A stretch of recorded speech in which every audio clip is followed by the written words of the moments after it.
Hi, my name is Alexander Harmash. I am pastor of Shelton SDA Adventist Church, and here is our story. We were introduced in Shelton in May 2021. It was time of COVID, which posed many problems for the church. Our church was nearly surviving. There were only 35 attendants who regularly visited the church. The congregation did not have a pastor for a while. There were no kids, no youth, and 85% of congregation were elderly in their 70s and 80s. For the past years, this church was considered to be a dying church, unfortunately.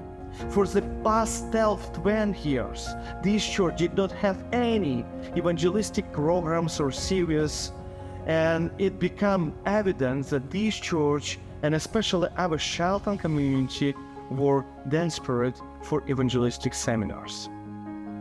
We had financial difficulties because the school was also in surviving mode. So the church had to use all their resources to keep the school functioning. However, even though there were all these problems, the leaders of our church did not give up, and they were praying and praying.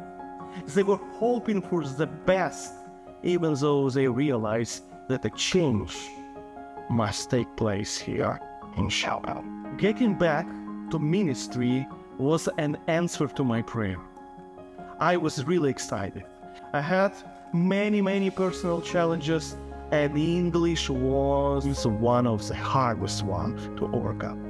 When I first came to United States, I did not have an opportunity to learn it right away. I was doing all kinds of jobs to support my family in Ukraine and to get my legal status, to get even some money for living. And English was secondary thing. As you know, one of the aspects of pastoral job is communication. When you have deficiency in this aspect, then there might be problems in miscommunication. Problems that can be avoided when you do not have this language barrier. You know, I was hoping to get a gift of tongues from the first sermon in Shelton that I preached. I expected that I will get this gift. That did not happen. One of the first things that I started with was visiting members. It was an important aspect in my ministry. I tried to find missing members and people who were within church's influence. I tried to understand the mentality of people, try to understand culture of this place. I wanted to understand and meet them where they are.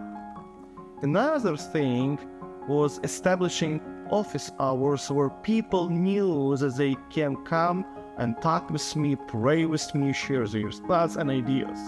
And I believe our churches must be open to communication and prayer. Like I mentioned before, the church did not have any evangelistic seminars for the past 10-12 years. And we need to have one as soon as possible.